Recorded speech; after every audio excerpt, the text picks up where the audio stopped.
अब इसके विषय में तो रामचरितमानस में भी कहा गया है कि उमारी तारु अविशाले तावो माया अफल ब्रह्मांड अनेक निकाया अजंतु चराचर जीवे समाना अभीतर बस हीन जानहि आना। श्रीमद् भागवत महापुराण में भी उल्लेख आया है कि भगवान की माया स्वरूपतः अनिवर्चनीय है। जब वो अखंड अखिल धाम परमपिता परमेश्वर आ गए है तो भला उसकी माया के स्वरूप को कैसा जाना जा सकता है।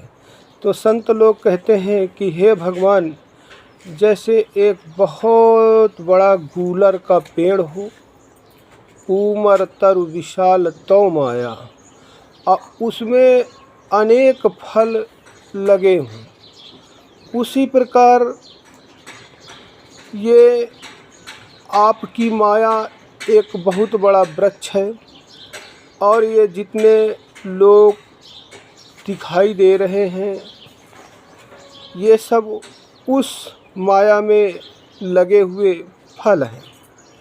तो गूलर के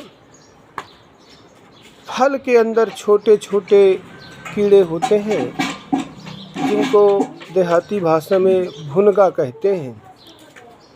तो गूलर के फल के अंदर रहने वाला जंतु ज़्यादा से ज़्यादा बहुत जानकारी कर पाएगा तो वो उस एक गूलर के जिसके अंदर वो रह रहा है उसके विषय में वो जान पाएगा।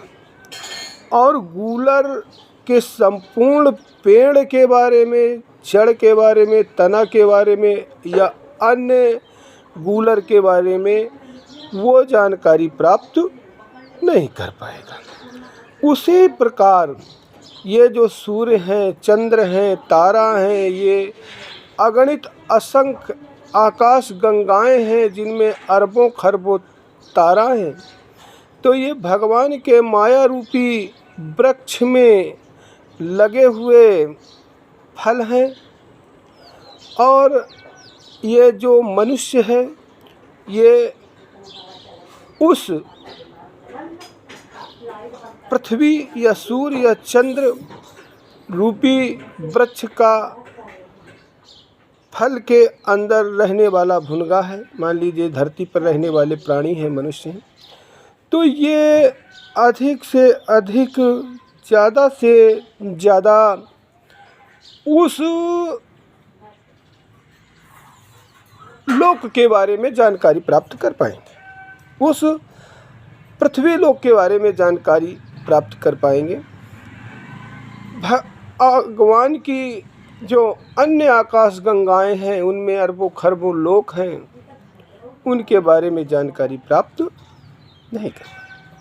तो कहने का मतलब यहाँ संतों ने कहा, महात्माओं ने कहा कि मनुष्य की बुद्धि अत्यंत सीमित है और मनुष्य अपनी सीमित बुद्धि के द्वारा परमात्मा की अवर्चनीय माया का वर्णन नहीं कर पाएगा। श्रीमद् भागवत महापुराण में भी ये उल्लेख आया है।